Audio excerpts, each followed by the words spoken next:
Hey everybody, this is Heidi, and you're listening to the Successful Fashion Designer Podcast. We all know that the fashion industry is brutally competitive and it takes loads of hard work to get ahead. The problem is that everyone's secretive and tight-lipped about their ways. After working as a designer and educator for over a decade, I wanted to help break down those barriers and bring you valuable knowledge from industry experts, and this show is exactly where you'll find that. Whether you're trying to break into the fashion world, make yourself more marketable, launch your own label, or become a successful freelancer, we'll help you get ahead in the cutthroat fashion industry. This is episode 10 of the Successful Fashion Designer Podcast, and I'm your host, Heidi, also known as Heidi. Today I'm chatting with Shilpa, founder of activewear brand Nayali, created just for women, bra size D cup and up. Before launching Nayali, Shilpa spent over a decade working for huge brands like Conde Nast, Fubu, and Gap. She then took all her experience, quit her job, and went to Bali to do her solo label. A year and a half later, after some big mistakes and a lot of tears, she launched her brand. This is her story.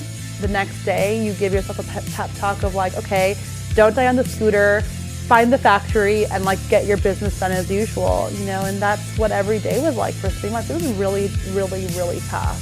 Her lessons learned and her advice to others starting a brand. Before we jump into the interview, I want to remind you can help the show out and make it easier for others to discover by leaving a rating on iTunes. If you enjoy this episode, I'd really appreciate it if you'd take 60 seconds to do that.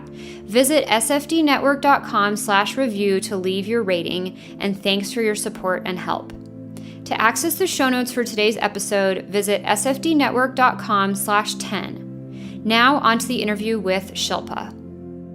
Shilpa, so exciting to chat with you today. And Oh my gosh. So just to paint the picture, I am sitting in Shilpa's studio, and tell me a little bit about what you're doing and all of these beautiful clothes on the rack. Yeah, so basically I have been a designer for about 12 years, and I worked in the luxury and active space, and I'm kind of continuing that. Still, I'm launching my own first solo line called Nayali, which is premium activewear for women who are D cup and up. So that's the line you see on the rack.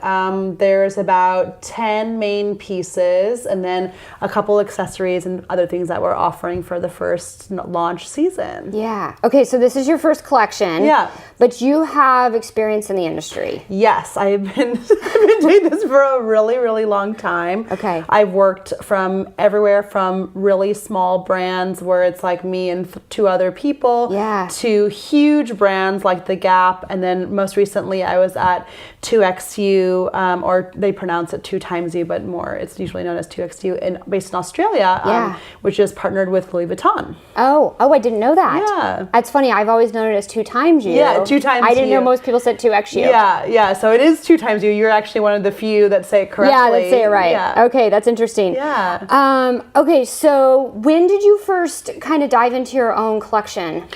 Yeah, the concept came around 2012. I was traveling in Africa with my family. My dad's from Mombasa, Kenya, and we hadn't been back there ever growing up. My mom's from India, my dad's from Africa. Okay. So we were on a family trip. We went to Africa. My dad had been back in 42 years, and all this really cool stuff started happening. Like, I had heard a lot about Africa, his like childhood and where he grew up, and then my grandfather used to be a pattern maker, and they had this clothing store in Africa called the Mayfair, and it was like apparently this really like bustling men's suit business is how it started. And we just were catching up on a lot of different things. So I was just really loving the experience of like connecting to like my past and my history and this like craft that my grandfather started so many years ago in Africa. And I was like, I really want to do my own thing, and as we're traveling around Africa, we went to this beach near where my dad grew up. It was called Nayali Beach, spelled a different way than the way the brand is, just 1 letter off.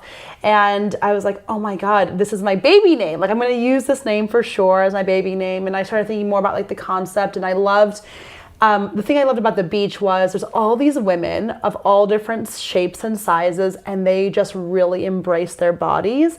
And it was so beautiful, and it was such like a wake-up call because, you know, I worked in fitness and in fashion for a long time, and the reality is that we in the West have a standard of like what fit and athletic looks like. And I just realized in that moment, I'm like, wow, these women take really good care of themselves. They're not like working at classes or gyms, but they're lifting water, carrying children. Like, you know, it's a very everyday tasks, and they're in amazing health. They're so happy. They're wearing whatever they want to, and it doesn't matter that a little bit is jiggling or not jiggling, but they're just really strong and powerful, beautiful women. And I was like, I want to feel like that always, and I don't feel like that always because, you know, I'm a customer who doesn't have a very like average body shape, but I'm extremely active. I work out all the time. I'm like, why do I feel like I need to look like these other women? And that's kind of where it all started coming to fruition. Okay. So you'd been in the industry for a really long time, and it wasn't until you took this trip that, like, was that the first time you thought about doing your own thing? I've thought about doing my own thing a lot of times. When I was just out of college, my girlfriend and I decided we were going to start a clothing line. Yeah. We were like 22. We started this really hilarious line called Fashionably Stuffed.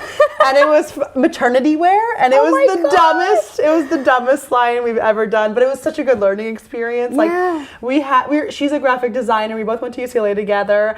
And, you know, I'm like, this is going to be amazing, you know, and we just had no idea what we were doing. This is before I even went to design school for clothing. And I'm like, what do two 22-year-old girls who have never been pregnant know about maternity clothes? It was really a bizarre undertaking. Really hilarious. Yeah, and our logo was like a pregnant peacock, but I was like, what woman wants to have this like on her body? Nobody. But yeah. Did you actually like make and sell any product, or what happened? We got an entire sample line. It was our first time working overseas. Oh, you went overseas. We didn't go overseas, but we were working with a factory based in India. We were both right. You weren't like doing anything in LA. No, we were doing everything overseas. We were both of Indian descent. So we're like, we can like get a factory in India to make it. It's like no big deal. But we didn't realize that they take all their measurements in metric system, and we're doing inches. So when we gave them measurements, I was thinking about it in inches, and our samples came back like, why is everything so small? Because they were considering it as like 23 centi versus like 23 inches. Oh, so it was quite small. Yeah, it looked like it was like made for a child. Kids. And it's supposed to be for pregnant women. Yeah, so that was my first solo venture. Okay. Wow. And then many years passed, and you went to fashion school, and you worked in the industry on like all different scales. Yeah, I worked everywhere from at Conde Nast as a fashion like working with fashion editors, and in the magazine world, and I worked in like really high-end luxury like contemporary brands that used to like show at New York Fashion Week. I used to work for Fubu. They had a brand called Heatherette like back in the day, so I worked there in the top of the Empire State Building, like the height of Heatherette. And then I worked for my first kind of like luxury active brand in New York called Scout Performance, and they had a sister brand called Goeva. So they don't exist anymore, but it was this amazing not husband, oh my God, they would kill me if I said that, brother and sister team. And she used to be a buyer at Barney's and Bergdorf's and had like a long history in buying and merchandising on that side. And they were both triathletes. And so they started this like, oh, we should do this high-end fitness brand. This is before all this existed, like before the athleisure market blew up. And everyone's like, what are you doing? You're making like $170 sweatshirts? And I'm like, pretty much, you know. And then we did like these really cool bright colored pants, and they all kind of had that lifestyle-y feel. And Lululemon was starting around that time too. Obviously one business went in one direction and one went in the other. Yeah. But it was a really great experience, and I learned a lot on that job. Yeah. Okay, so you got the inspiration for Nayali. Did I say it right? Yeah, Nayali. Nayali. Uh-huh. In like 2012, you're on this family trip, and it was like a really sort of a personal history type of journey, and seeing where your father was from. Yeah. And so then what did you do? You're like, I had this idea, and what did you do next? Really, at that time, I was still working at the Gap. I was just on a holiday, so it was just like a 2-week holiday. And I just started actually writing down feelings and like journaling a lot, because it was like what I was telling you, that idea of, wow, you know, like, I don't know if you have this same thing, but when you go on vacation, you have like a vacation version of yourself, like a holiday version, and that person's really free and open and happy. And I always think when I travel, like, how do I bring that person back to like where I live and like have her show up every day, right? Oh, yeah. And so I started just like journaling about like, okay, what were those feelings? And also like connecting to this other part of my history. And also just like, the example of those women like really stirred something in me. And like, I want to feel like that all the time, where I'm just really kind to myself and really accepting.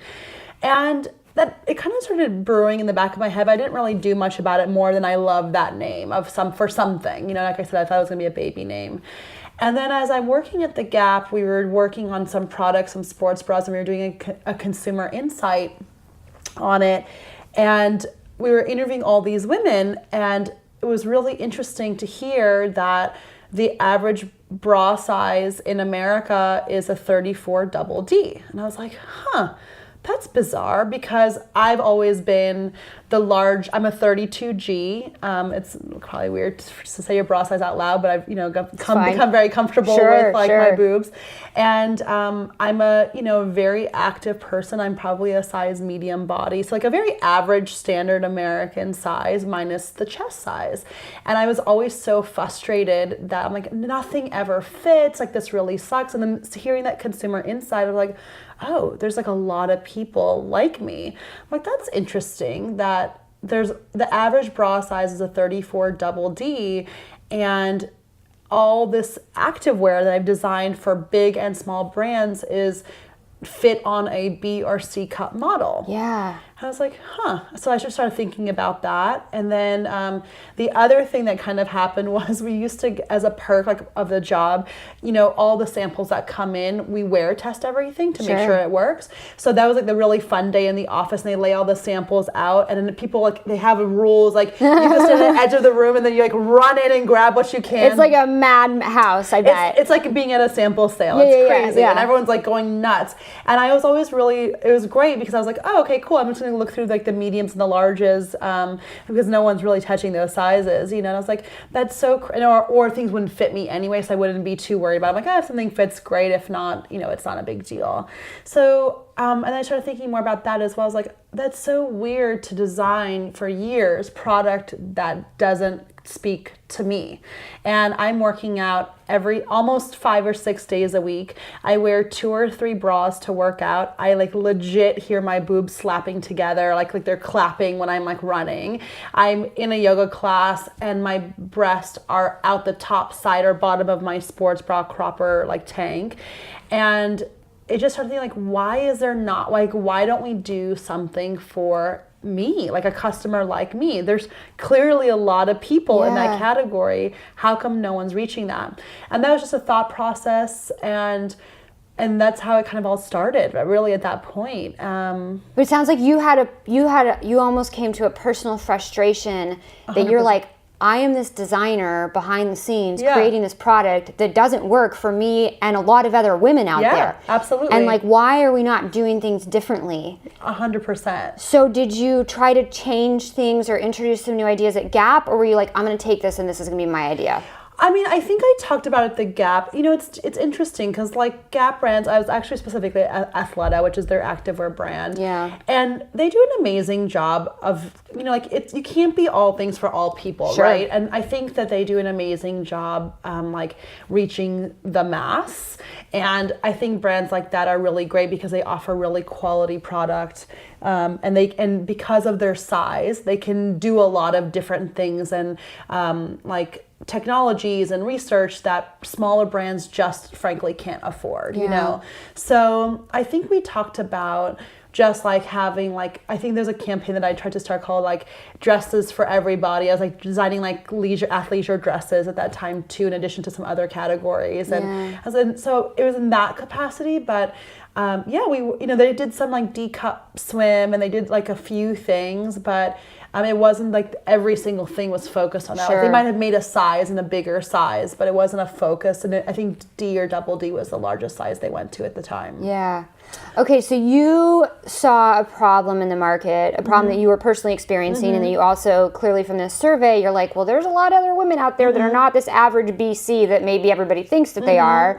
And so you started thinking about, like, how can I solve that? So was that kind of the beginning of the brand? Yeah, probably. I mean, I went to, I kind of got distracted because I moved to another brand. I moved to Australia and I did another really big kind of design job. Okay. And so that was maybe put on hold for a while, but it was definitely in the back of my mind.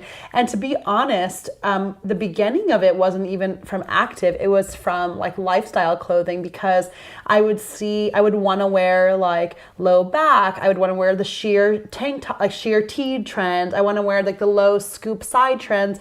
But let's be honest, like when you have huge boobs that have like, and you're wearing a 5-hook bra, it's not going to work. It's not going to work. And like this whole, I'm going to just not wear a bra thing is not even an option. I mean, like legit, if I'm going somewhere in the morning, I'm thinking about my boobs when I wake up, what I'm wearing to work, what I'm wearing to work out in, what I'm wearing at night. Like I think about my breast all day long. Yeah. And my best girlfriend, one of my best girlfriends who also happened to be working with me at the time, we'd go shopping and she'd always be like, try this. And I'm like, I'm telling you right now. It's not going to work. It's not even going to cover my nipple. Like it's not even going to work. It's not even a possibility. She's like, no, but seriously, try it on. I'm like, okay. And I tried it on, and every time she's like, oh my God. And she's like hysterically laughing. I'm like, it is hysterical because I think it's funny that you think that's even a possibility. Like the bralette, when that lacy bralette, the triangle bralette. I was like, I wish. It's like 2 square inches. Yeah, like legitimately that doesn't even cover my nipple. And the rest of my boob has nowhere to go, you know? So.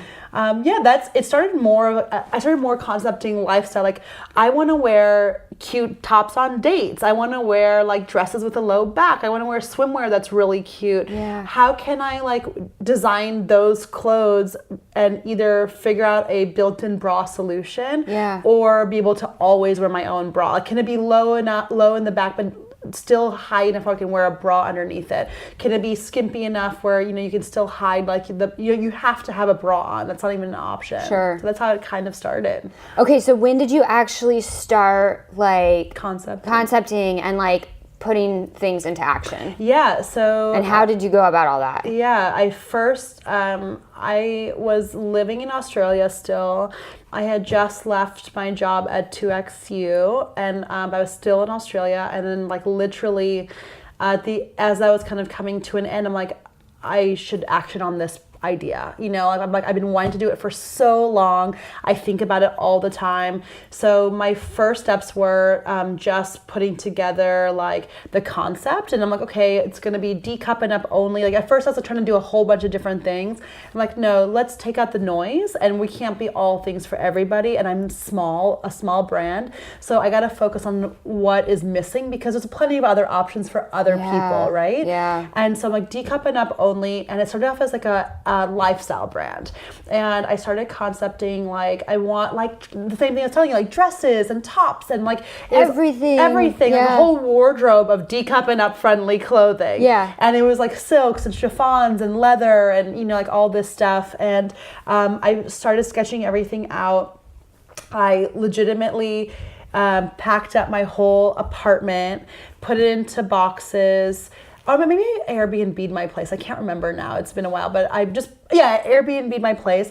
I went to Bali from there, and I came with like 25 or 30 sketches of what I wanted to make. You just had like hand sketches on paper of like all your ideas, or I had hand sketches on paper at that point, but with complete specs on them. Text sketches, okay. But no computer specs, because as you know, the computer specs take a really long time. Yeah. So I think like between sketching and going to Bali was maybe, and like packing up my stuff and like figuring out like a bunch of stuff of closing up my job and doing all that stuff, it was maybe like 2 months. Yeah. And so I'd heard a bunch of girls in Australia like, oh, I just got my stuff made in Bali. Bali. I'm like, okay, great. Okay, so you just like heard people like saying that this was happening, and so you're like, okay, I'm just gonna go. Yeah, which is in retrospect really dumb because I've traveled a lot for work. I used to go to Asia every 3rd or 4th week. Oh wow, a lot. Yeah, and I spent lot. a lot of time at factories in China, and I should have just gone to China directly, or like, my experience had been in Taiwan, China, Sri Lanka, India, Korea, like mostly Asia and South Asia, Southeast Asia, Malaysia. But it seemed way more fun to go to Bali, design this line, and like maybe also become like a yoga certified instructor. There's this like huge romance to it. Totally, I'm like, I'm gonna learn to surf. Fantasy life. 100%. Like, okay, I'm gonna learn to surf. I'm gonna become a yoga instructor. I'm gonna develop this line. It's gonna be amazing, and.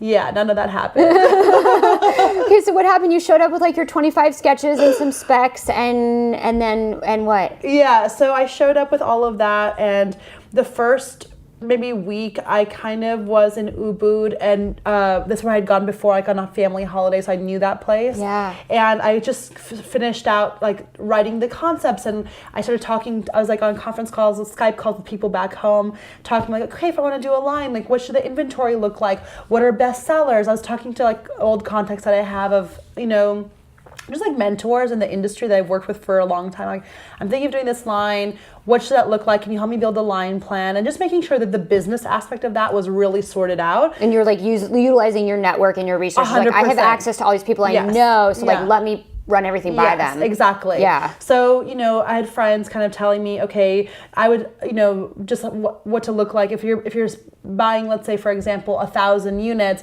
let's just say worst case scenario, 60% sell through is really good. 40% is going to be waste. I'm like, okay, so knowing that, how much money do you have to invest in like buying that much inventory? Mm-hmm. How many pieces do you want to have? And at that time I think I told you 32. So I had shoes, bags, like you had like a whole store of stuff. And to be fair, I had come from huge brands, so I was used. That was typical for you. It was typical. It was actually small, right? And I was like, oh, 32 pieces, no problem. I just realized a few weeks in, I'm like, oh, I don't have anyone else besides me to farm that workout to, nor do I have that money. You know? I was going to say, what were you thinking about funding at this point? Yes. Had you even really thought about it? Yes and no. So in Australia, they have this thing called superannuation. So the way we have in the US a 401k. Okay. What they do is they, on top of your salary, they give you like, I think 9.25% of your salary.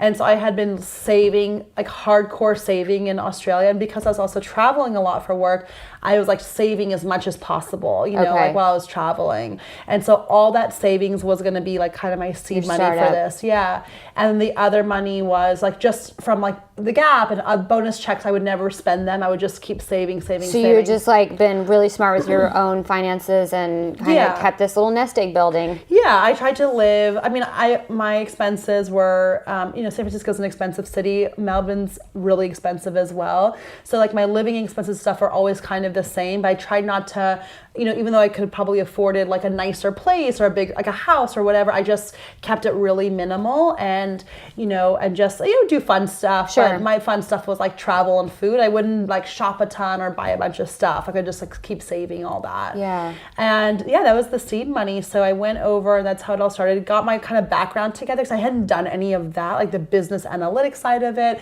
made up more of a plan. So I spent a couple of weeks doing that, like maybe 3 weeks when I was in Bali. And in addition to that, I was trying to look for these manufacturers because I had heard there's manufacturers in Bali. But you like blindly showed up. I blindly showed up. Wow. Yeah. And it's really stupid actually, but. Wait, and it's so interesting to me too because you said that like you have all these sketches and you've done like this creative design process. Yeah. And you show up. And then after the fact, you do the business and logistics research. Yeah. Wow, that's so... I mean, did you like feel like that? Did it feel a little bit backwards to you? It or did. like scary that you're like showing up blindly and like you haven't really gone through the numbers or the resources to actually get the product made? Yes and no. Because I've been in the industry for so long, I knew from a market trend and assortment point of view what's going to be successful, right? Because I do that I've done that for so many other brands. So in terms of what I was designing, there was no question as to, are these things going to work? Is this the right assortment? Whatever. I think the unrealistic part was probably the size of how many things I had. Okay, right. And then also, I couldn't really do the planning because I had no idea how much anything was going to cost, like the cost of goods. And like the MOQs, the minimum order quantities and stuff like that. That's the main reason why I went to Bali over going to China, where I had context, because the mins in China were massive. And especially for me, all the factories I've worked with, I have been coming to these factories with like the Gap or 2XU as like a representative for that. Huge brands. So now I'm like, so I want to make 30 of these or 100 of these, and they're like, who are you? Yeah, like, is that your sample run? I mean, I don't want to like curse, but like, is that exactly? Yeah, these are your salesman samples? Yeah, exactly. And that's what we would do for salesman samples. So they were so it was really hard to go to Asia for that reason. And plus, I didn't have that added like surf yoga instructor, like lifestyle thing that was going to happen too in my mind. So did you find what you needed in Bali? So it was I reached out to any contacts who had manufactured in Bali. I started emailing them. I got a few names, a few factories, and it wasn't working. And then my girlfriend came to visit, the same friend where we shop together, and she like laughs at like how legitimately large my breasts are. So we were having a mini holiday she was having a mini holiday kind of thing, and I'm like, I made her come with me. We went to all the nicest stores, like the boutiques in Bali, all around. We got a driver and went around, and basically I would go in and like try to talk to all the local saleswomen and start asking them if they know any factories that do this. And I brought my sketches and like I showed them like little swatches. Like, where can I go to have this to make this happen? And then they're from one to the other. Like, no one wants to talk to you because they could get fired. Oh, sorry. No one wants to talk to you because they can get fired. So they were like a little skeptical. I'm like, hey, if you like that's the trade secrets, like don't give away our sources. They're working at there's a lot of really cool designers who have stores in Bali, and they make all their stuff locally. Yeah. So they've kind of probably have the corner on the best artisans and craftsmen that are there, and I could imagine why. Like, if I was living and running a business there, I would also not want to share those resources. Sure.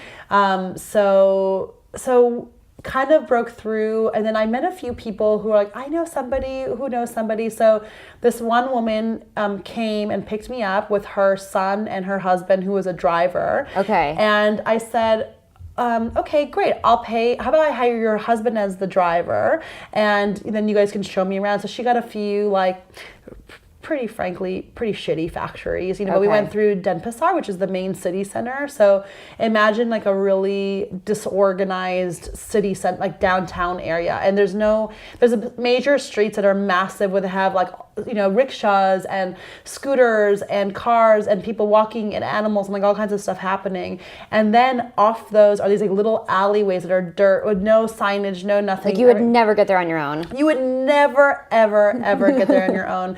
So I would just go to these factories with them and start pinning the locations and WhatsApping myself the location of where the factory was. Because I was like, I'm never going to be able to find this otherwise again. When was this? This was in January, what are we in 2017? This was January 2016. Oh, so just a year and a half ago? Yeah. Okay. Yeah, this all started a year and a half ago. Okay.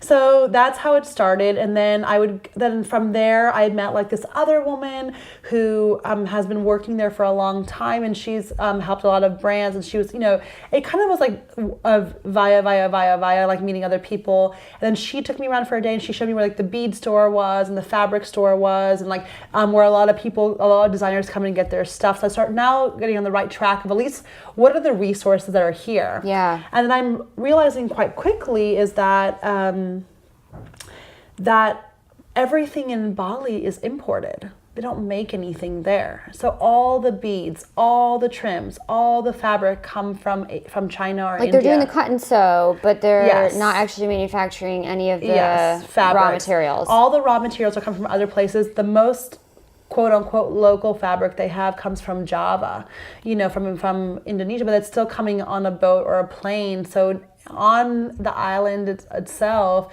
everything is imported. They do the cut and sew and they have low minimums, but cost of goods are actually pretty expensive in comparison, because everything is imported. And your options are very limited, right? Whatever is there. That's what you get. So they're really good at making like cute triangle bikinis, any kind of handwork stuff like crochet or beading or that kind of stuff. They have they have artisans that live there, and they're really crafty, and it's like, you know, this art form that's beautiful. But so I was trying to like now mold my collection into utilizing those skills. Like I was and you're like, and I'm like, this is not right. Yeah, and I developed like a hand beaded like sundress. But I'm like, but this is so expensive. It's not really right. The fabrics are not right. And at the end of the day, I need support. And that support in my mind comes from heavyweight lycra and span.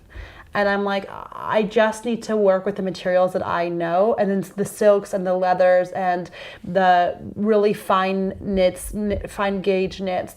I hadn't worked with that stuff in over 10 or 12 years. You know, I've been inactive for so long.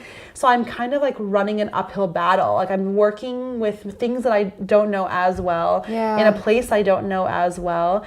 And also like paying to be there, also like paying a driver every day to go around. I mean, it's cheap in the sense of it was like, you know, $20 a day or something like that. But $20 a day adds up really fast. Really fast. Yeah. Plus your $30 a night accommodation, that's $50 a day. That adds up. Plus, you know, food and stuff is pretty inexpensive. But so I realized that I have to cut my cost immediately. So I rented, I'm like, and I need more time.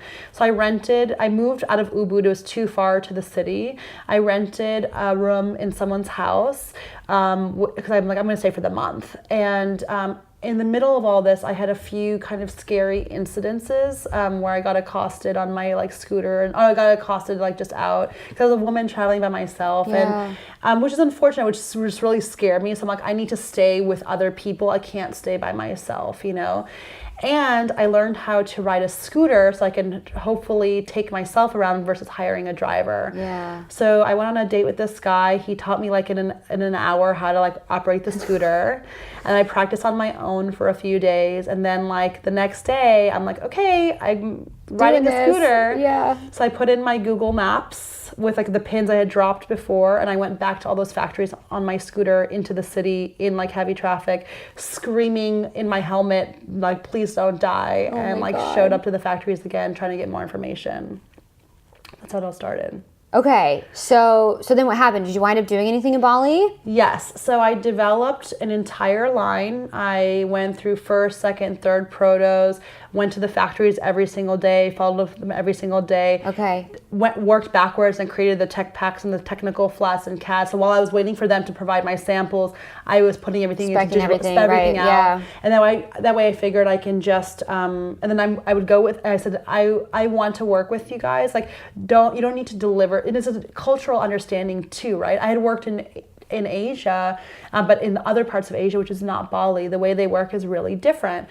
And in China, you're pushing a lot, and when you push in Bali, it's actually really insulting, but I didn't realize that, We're used to I've not manufactured in Bali. I've manufactured a lot in Asia and China. Like, push. Where's my sample? Where's my proto? Where is this? Where is this?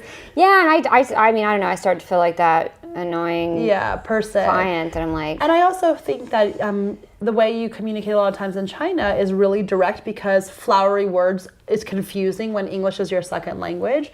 And, that's not the vibe in Bali. It is very flowery. It is very polite. And when I'm like, I would come to the factory every day and I'd be like, okay, I need you to do this. Well, you can't do that. I'm like, yes, you can, and this is how. And I would literally walk out, and I know there's a protocol of like dealing with the person who's assigned to you.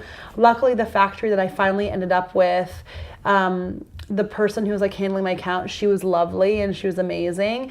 And I'm like, listen, I'm not trying to be rude, but in the interest of time, I have 1 month to be here. I need to get all these samples done before I go.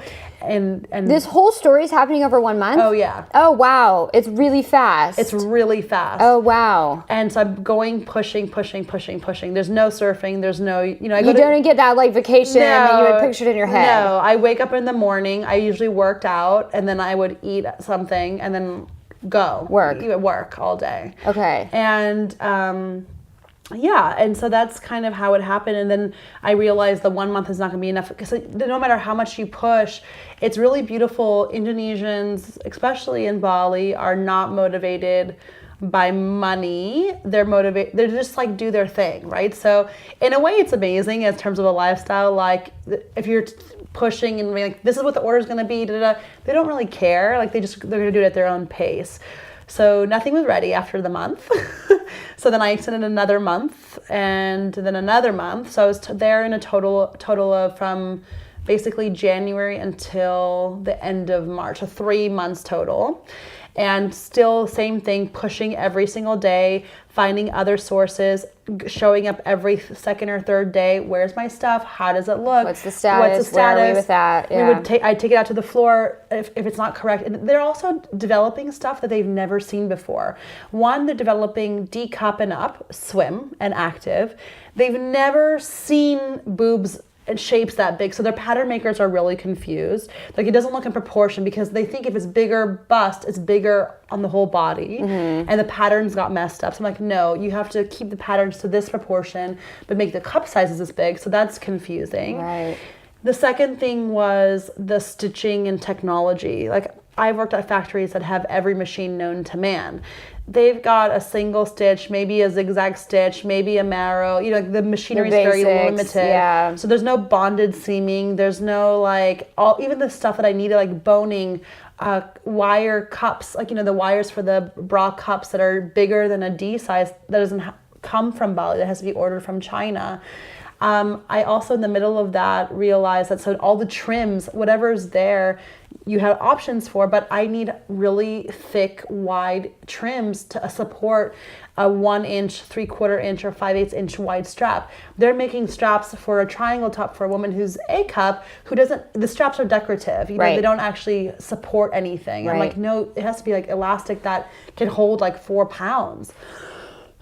So in the middle of all that, I think I had my visa was expiring, so I went to Singapore to do a visa run, and also to buy trims and some fabrics and materials. And before that happened, I got really sick. I passed out, and so I had to go to the hospital. But I took the flight anyway to Singapore. Went to the hospital there, and then I bought these trims and came back. So this was like all of the span of 3 months. It was a very intense 3 months. Yeah. How did you feel? Like, were you like, oh my gosh, am I doing the right thing? I cried a lot. Yeah. Yeah, I cried a lot. It's not easy. And I'm not trying to scare anyone, but it's not easy, especially when you're on your own, especially when you're navigating new business, new concept, new country, languages, business, and also just taking good care of yourself, right? Like it's a lot of stuff. I had this really amazing network of friends who I called, and luckily the time difference worked out. At the end of the day, I'd call them at home and like just like literally download and just be crying. And the next day you give yourself a pep talk of like, okay, don't die on the scooter, find the factory, and like get your business done as usual, you know. And that's what every day was like for 3 months. It was really, really, really tough. And then at the end, I got a lot of samples, but the bulk of my 32 pieces that we'd developed, third protos were done. The only thing that had to happen was the woman who was like kind of like my right hand, she just had to finish sewing them, pack them, and then she was going to ship them to me because I couldn't carry everything in my one suitcase I had. And I'd already organized everything, and I had, you know, arranged for all the money to pay her. And then when she came the night before I was leaving, she didn't have anything ready. And I was like, and the things that weren't ready were really bad. You know, I'm like, what's happening here? Like, and I kind of like really pushed her, like, you need to fix this. Okay, it's no problem. your money's all ready. Here it is. The woman I was staying with, she's Aussie, but she like lives in Bali full time. So I'm like, here's all the money. I'm giving it to her. So when the samples are ready, she'll just check them and then she'll give you the money and then you just have to DHL it. And I gave her the account information. And you were like getting on a flight to go to Australia. Back to Australia. Because my visa in Australia was expiring. It had been 3 months. So after I stopped working, I had 3 months to leave the country. Okay. And so my work visa was expiring. So I had to actually pack up my stuff and move home. So my visa expired the day I left Bali. So I got a temporary visitor visa, came back to Australia for a week, just like packed up my stuff, sent it home, said my goodbyes to friends, and then came back to the US. Okay, so you got your samples. And then, like, what happened between then and now? Like, now we're looking at maybe... Sorry, it's a really long-winded story. No, it's okay. It's super interesting. Like, you went on this, like, insane three-month adventure to, like, get your business off the ground. And, like, every day you're like, I got this. Okay, I'm crying. I got this. Okay, I'm crying. It's like this roller coaster. Yeah. And so then, like, now you have this beautiful sample line, or not even sample line, collection you're launching. Like, it's happening. Yeah, it's happening. So... What happened between them? Like what are the logistics of like to get from there to here where you're like starting to sell? Yeah, so I'll try to keep it a bit shorter, but basically what happened was once I came back from Bali, I realized that I have this incomplete collection. So because I had some of the leather pieces, I had some swim pieces, but all the other 32, like out of the 32, I maybe had 10 of the pieces or 12 of them. Yeah. But the other 20 that made that collection make sense because of this like swim, lifestyle, never arrived. So all that 3 months of work was a little lost and I was a little lost and I'm like, I don't know what to do. So I kept trying to push and get that stuff sent over. Wasn't happening. And I'm like, do I start this whole thing over in China where I know? And then I just took some time to think about it and to like hone in my story and I like really think about what's happening. Like I have swim and I have leather. Those things don't go together at all. It's kind of an interesting mix. It's really random, you know? And so I'm like, okay, I need to go to what's my story? It's decupping up. What does the leather say really? Nothing. So the leather accessories were beautiful, but besides the jacket, they don't say anything. Like the jacket was designed with a knit panel in the back so you could easily zip up over your chest size and the shaping and stuff was to flatter that body type. But everything else, nothing made sense. So I took a step back. I met with a lot of people. I had a lot of conversations. I talked to a former mentor that is at Manduka and she's like, your message is decupping up. Like, why don't you just focus on just that? Like, what if you just did sports bras? I'm like, no, I don't want to do that. And I also was like trying to do something new and exciting, and that felt exciting. So then I'm like, she's right. I need to capture my customer who are, the person who's like me, who's looking specifically for a solution for their boobs. And if they are decupping up, they definitely think about their breast all day long. So the solution has to be, how do I solve for that? And it's okay if it's not lifestyle right now, even though that's where I wanted to go to. Stick to what you know and stop swimming an uphill battle on all fronts of this business. Change the line out, started going down the path of athleisure again, and redesigned. And with this very specific focus of like, I'm going to solve the breast problem. And all the other stuff was also technically solving the breast problem, but out of the 32 assortment, I would say half of it was decupping up and the rest of it was like the peripheral things to make that look good.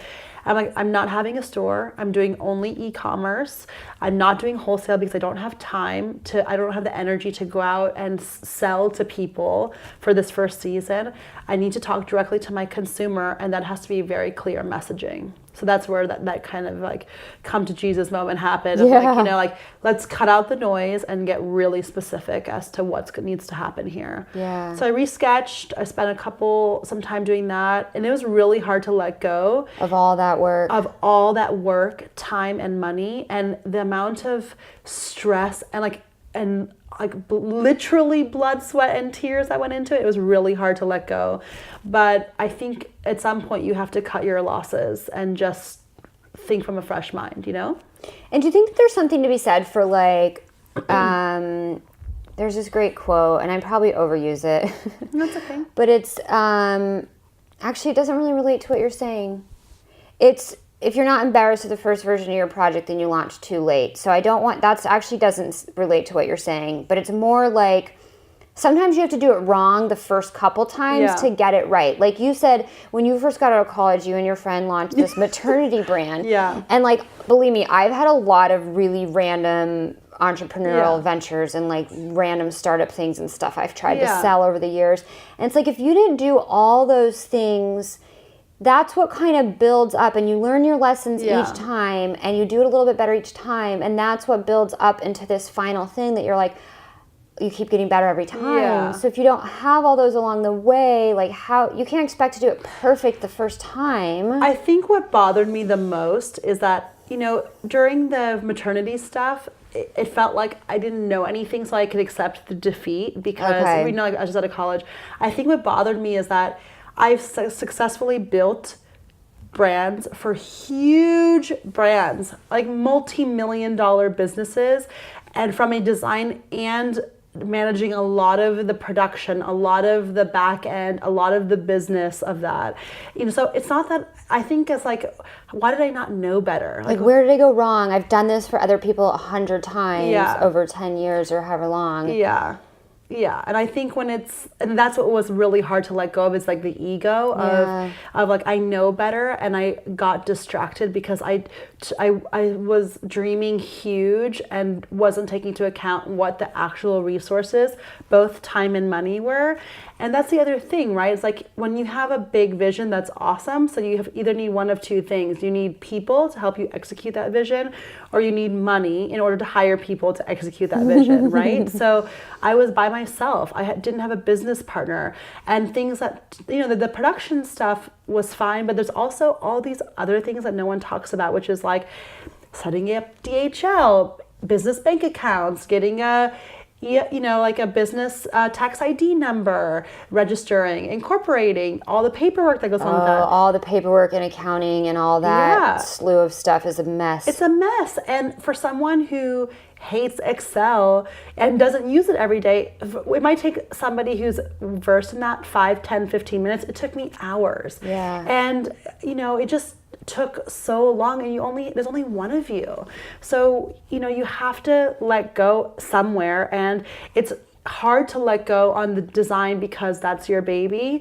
So then you leave a lot of things like left undone, but that's what makes your business successful. Like if you're spending all your money on stupid stuff like shipping and packaging and those kinds of things, you have to save everywhere, you know, like you have to negotiate and save every single penny. I was living at home when I came back from Australia on that trip to my parents. Luckily, they're like outside of LA. They're just like 45 minutes out. And it was really hard. I mean, I had been a design director at a huge brand, like traveling internationally every third week, in business lounges and this like huge amazing job, and then you're like going living at home with your parents, and who are amazing and really helpful, but it's a hard emotional battle when you don't know what you're doing, and you also are at home and you feel like this, at this stage of my life, I should have more stuff figured out, you know, and it's not any pressure from them. It's self-pressure of like, you know, I can't believe I'm back here.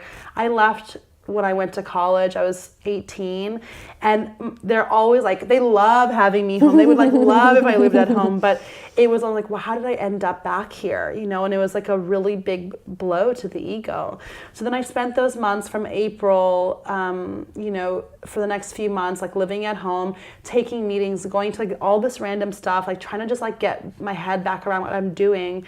And my parents said, well, since you're not working right now, which was really hard because I'm like, I am working, I'm just not getting paid. Yeah. We're going to India in December. Why don't you come? And I said, okay, sure. Like I hadn't been in a long time. We used to go every year growing up. I'm like, I hadn't been in 9 years. I'm like, why don't I go?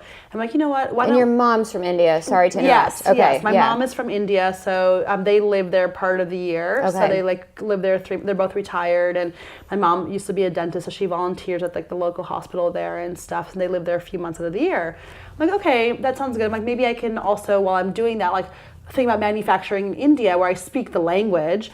And I have family on the ground, like, you know, like extended family who can follow up on a lot of that's the thing with Bali, right? Is that once I left, out of sight, out of mind. Like there's no way to recover any of the work I did. Right. And the woman that I was staying with, though lovely and amazing and tried to help us as much as possible, she's got her own shit going on, you know? Like she has to deal with her own business and her own, like she can't follow up every day for me like the way I was. So, yeah, so I said, okay. And then I said, well, let's go to China too. My mom's like, what? I want to go to China with you because you've been so many times. I've never been. Can we do that? I'm like, let's go on a tour. I'm like, okay, how about we go on a tour? We'll like go around and I'll show you China. You know, I've never done any of the touristy things anyway in the hundreds of times I've been there. And then I'll stay. I'll meet with my factories. And then I'll meet you in India. We'll meet with some factories there. Then we'll come back. So it's going to be like this big trip. So I had a goal of we're leaving in October to go. So I'm like, I need to get stuff to factories before then and start this whole process over. So you like, at this point, you're pretty much starting from scratch? Yeah, I had, let's see, 1, 2, 3 pieces, 4 pieces that I had, and then I'm now, but I don't have any patterns or anything. You just had like some samples that you're like, okay, this is pretty close. Yeah, and then that's right. I bought from one of the factories in Bali. I got them to sell me the patterns. Okay. I said I'm coming back with my manufacturing, but then they're like, well, we don't believe you. Then they charged me the patterns, which was fine, but it saved me a lot of time. Sure.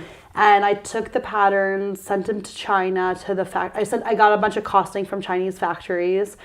Sent them, I decided on one and started the process with them, and we started sending samples back and forth. I'm fitting everything, you know, it's coming back to the US. We're moving pretty quickly here. Ordering the fabric, so I couldn't even lab dip or develop any custom colors. I just chose a fabric, available colors from, available colors, stock colors. And are these factories you had worked with before? Yes. And they were like, what type of quantities are you looking at now? This is my biggest question. Because I'm like, you're manufacturing with like Gap. Yeah. And now you're like... Yeah, I need to make like 30. I said to them, I said, look, I've been working with them for years. I said, look, I'm doing my first solo season. This is what it's about. I put together a little bio and brief on what the market looks like and said to them, this is a $3 billion industry. So you like presented, you strategically went to them almost like showing them your business plan. Yeah. Okay, to get their buy-in and be like, oh, and you know, we have this great relationship, we really like you, and there's validity behind your idea. Yeah. Okay, so that was smart. Yeah, and so then I just said, here's what the industry looks like, and this is where I think we could go. There's no one in the market already doing this. Let's go down this path. And then I got a few factories to agree, and then we kind of went through this war of like, the most I can, because they were saying that, oh, we have a minimum issue. I'm like, well, you actually don't, because all the fabric, there's no dyeing and there's no fabric minimums. I've already done all my research. I negotiated my own fabric prices because I worked with mills before. So I think that's what was really helpful, because I've worked in China so much and because I've done all that factory back end for so many years. At every turn, when you try to screw you, I can say, actually, no, we can do it like this. So my experience for all those years really came in handy. And I think the other thing that came in handy was, you know, a lot of people show up saying, like, I'm a designer and I want to make this line, and they have no idea what they're doing. And I went in there, same thing every single day. Let me troubleshoot that for you. I think we could do the pattern like this. Yeah, I had all these solutions for them. So they knew that I knew what I was talking about. And I think because of that, they respected me, and I was willing to always do the work. I would work all day and then get on China time and get on the phone with them around 10 p.m. and be on FaceTime with them until 2 a.m. and have, like, I'd literally be looking at their pattern room, like, okay, I'd have my mannequin, try it like this, do that. I'd cut out a paper doll, try it like that. And that's how we'd save weeks and weeks of work. From like shipping it back and forth and like waiting and yeah. So it's like, again, not easy. You know, there's some times in there where, you know, like you don't leave the house for a few days because you're just on every night and every day. And my mom asked me a bunch of times during that time, because I was obviously living at home, and it was helpful because they were like making meals and like doing all the stuff that takes time. Yeah, like life stuff. And they were just taking care of it, which was awesome. And she's like, wouldn't it have just been easier to be a dentist like I had told you? I was like, yeah, probably. Like, dentistry is looking really good right now. Oh my gosh. So that's how I got China on board. And then I had planned the factory visit. I got there. We had agreed on the quantities. I had said I think my quantities at that point were 200 per style. Split to multiple colorways? Multiple colorways. Okay. Because I removed the fabric min issue. Right. I just paid the mill the surcharge for any fabrics they had. There's a few colors they didn't have in stock, so either there's a waiting time or a min issue, so I just paid for like the extra sample yardage cost, absorbed that, and then that was how we kind of worked from there. Okay. Sorry, there's a lot of information. No, it's really interesting.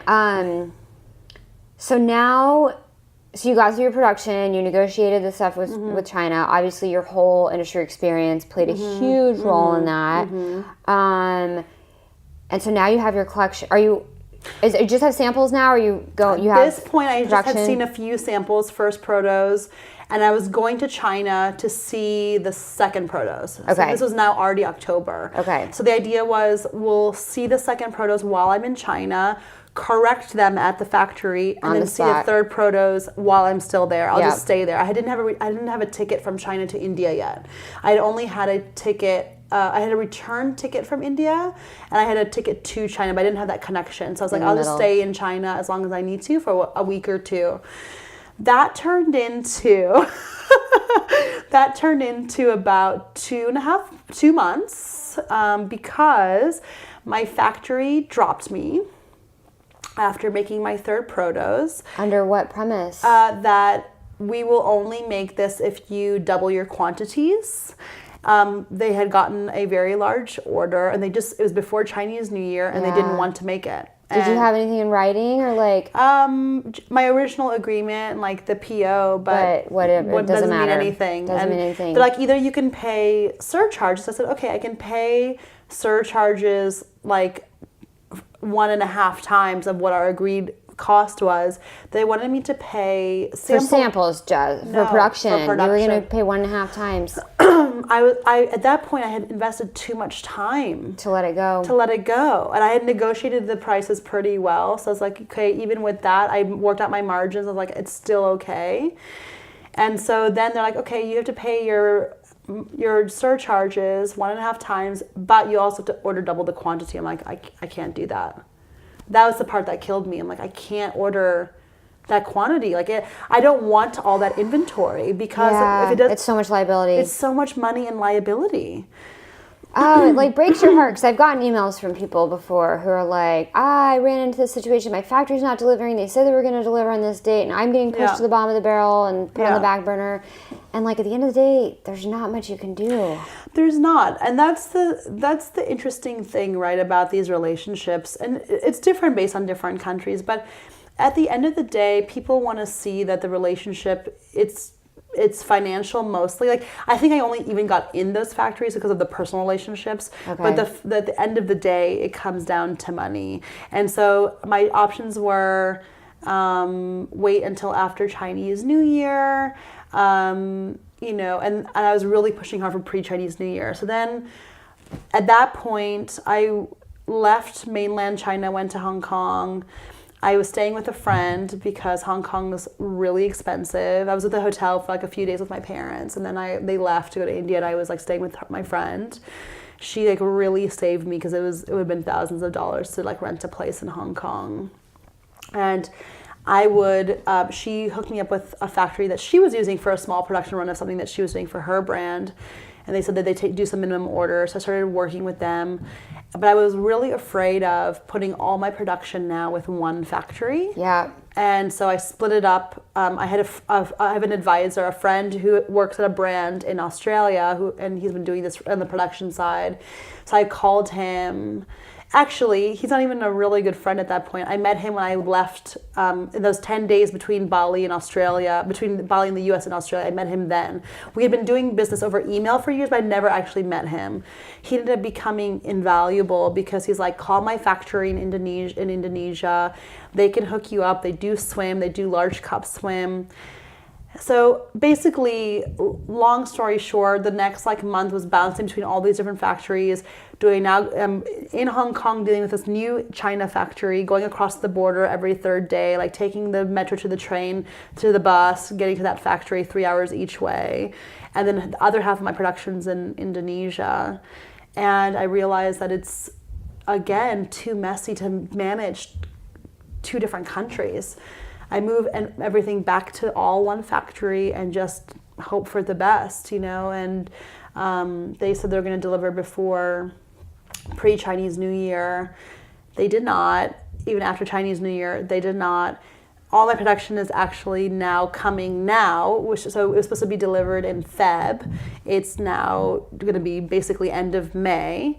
But what I like, so is it on the boat right now? I just pay the invoice. It's like coming in 10 days on literally right now, like as we're sitting here. As we're sitting here, yeah. Like I literally like paid that my life savings and it's coming now. But I stuck with that factory for a multitude of reasons. One, just really good factory environment, the way they treated the organized, the way they treated their employees, the way they were working with me, really rational and really reasonable, good people, like good work ethic.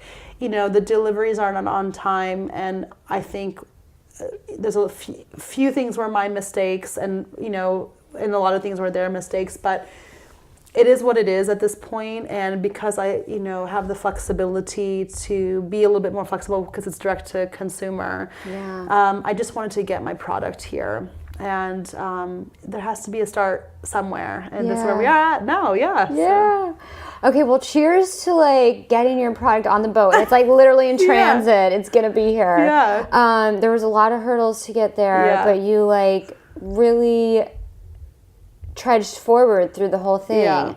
So, okay, I want to ask a couple questions. One, like if you could have done it over again, what do you think you would have done differently? Like, what do you feel like were some of the biggest mistakes that you made, and what would you have done differently? Like, kind of thinking of like advice to other people who are trying to go into this. If I was giving advice to other people, is use your resources. Okay. If you're starting something new, there's already so many hurdles. So even though it's not the most exciting path sometimes, like I would have definitely not gone to Bali. I would not have tried to combine like surf, yoga, production. I've never developed in Bali. That was a big mistake on my part looking back. Use your resources. Do your research in terms of, I should have known better that all these materials are made in Taiwan and China. So make it the path of least resistance. And Don't try to swim uphill. Don't try to swim uphill. And that's true from a design point of view, from a manufacturing point of view, from a production point of view, and from a business point of view. It's much easier to do what you know, and you can always explore once you've got your foundation, unless you have financial resources. I think that's different. I think if I had a little bit more financial freedom, I could have definitely done the first concepts. If I had gone the other path and like built a really strong business plan and got an investor and seed money, and I could have done that whole lifestyle thing. Like I just didn't plan that out properly. So it could have been one of two ways. I should have just started either with the activewear and stayed really focused, true to brand message, or done that build out first and gotten the money and gotten some help. Okay, but you've self-funded the whole thing. I've self-funded the whole thing. Okay. Yeah. And so you were lucky enough to have like all this background and all this experience, and there's a lot of people out there trying to go at this from zero. Yeah. And so, what would be your advice to like getting started? I mean, working in the industry for so long and having all these contacts and resources, even though you didn't use them at first, which is so interesting to me. I know. This whole thing, right? Like, you're like, I know how to manufacture in China like the back of my hand. I can do it in like 5 seconds. Totally. Even though once you wound up there, it wasn't that easy at the end of the day because of your minimums. But you still like went this whole backwards route. But, if you don't have this slew of resources at your fingertips. Like, what would you say to people to do to get started? Yeah, I think it's a couple different ways depending on what your product is. I think that either you partner with someone who does have that experience for at least that little portion of it, because it'll save you a lot of time and aggravation. Yeah. Or you can, if you're US based, like another thing I could have possibly done was come to the US directly and found a pattern maker and sample maker and made physical samples and patterns here, and then started trying to find manufacturers with already a product in hand. Because I think with the language barrier, time and money and distance, even though we have all these technologies, it's much easier for people to make stuff if they can see it, and then they just have to copy it and make it, versus like they have to create it from scratch. I think a lot of my time and sampling, and why some of the factories were frustrated, is that they want to like basically do 1 or 2 samples and move on, because it's obviously a drain on their resources. Yeah, they don't want to spend a bunch of time like going through like 3, 4, 5 protos to like get it right. But you're like, it has to be right. And I'm like, it has to be right, especially for this product, because at the end of the day, even though it's clothing, it's like an iPhone. It's a technical product. You know, like there's technology that goes into every piece. The way it fit and functions is first and foremost, and then like it has to obviously look good, but it has to fit and function. Yeah, because you're solving this need. Yeah, so it can't just be another cute sports bra, because there's a million of those. I'm selling it as I'm solving this D-cup and up, issue for women who want to swim and work out and live their lives. So it has to solve that first. So if it's not going to hold your weight and breast capacity, then what's the point? Yeah. So I would just say that if it's something that's not so niche, if you can proto it locally where you're in front of somebody and then get it developed, that would probably save you a lot of aggravation.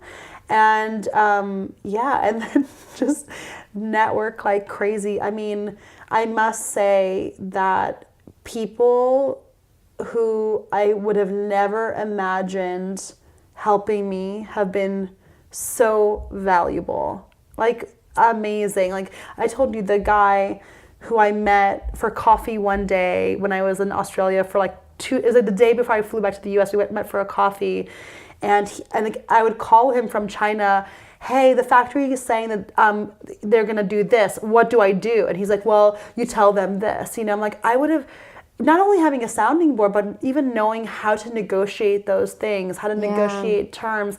I had never done those like little minutia details of that kind of stuff, and knowing what the benchmarks are, so then you have like a place to start.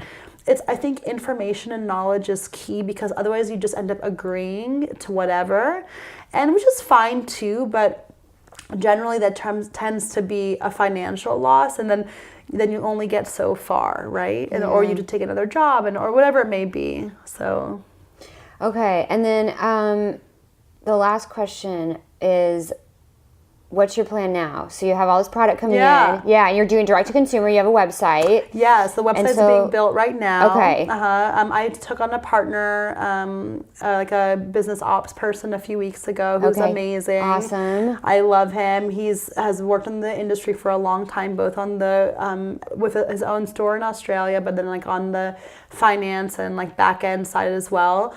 So we've kind of started splitting up some responsibilities, and the next steps are build out web, build out social. Okay. I think those two things I've kind of saved the stuff that I don't know how to do until last, which is probably not the smartest move, but, and then I'm bringing on an assistant to start putting together my stock list and start calling for appointments to do in-season wholesale orders. Okay, so you're going to do some wholesale. I'm going to do some wholesale. I just need to get the word out there, because no one knows that it even exists, but I know my customers there. So the places that sell active, and the cool part about my line is that each piece is amphibious, so you can wear it in the water or to work out in. Oh, cool. And so you have a lot of options for swim stores or active stores or gyms, or, there's a lot of different categories.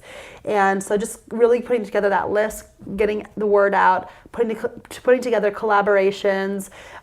It's more just now marketing and messaging, you know, and and that's not my strong suit.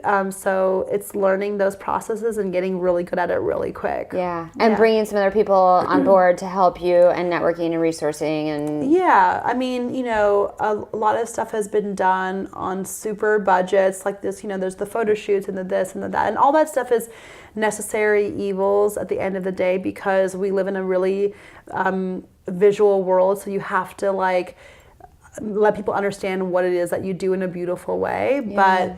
But just super scrappy, to get as many volunteers as possible, as many free trades as possible, and go from there. Awesome. All right, Shilpa, where can people find you? Yes, so our website is Nayali, NAYALI.LA. Okay. Our kind of theme is designed in Los Angeles, California, tested during global adventures, as they have been a lot of global adventures. Yeah, there have. And same Insta's the same, Nayali.LA. I think it's at Nayali.LA. Okay. And then we'll be in stocklist and stores soon. Yes. So just check our website and you'll be able to find us. Awesome. Well, I will put links to all of that in the show notes. Thank you so much. Thank you, Shilpa. This was so much fun. So fun. I really appreciate it. Awesome, of course. Thanks for listening to episode 10 of the Successful Fashion Designer podcast. If you'd like to learn more about any of the resources mentioned in the episode, visit the show notes at sfdnetwork.com/10. And since you made it this far, you must have liked the episode. If you can take 60 seconds to leave a review on iTunes, it helps the show a lot and makes the podcast easier for people to discover. It's easy to do, and I'd really appreciate it. Visit sfdnetwork.com/review to leave your rating, and thanks for your support and help.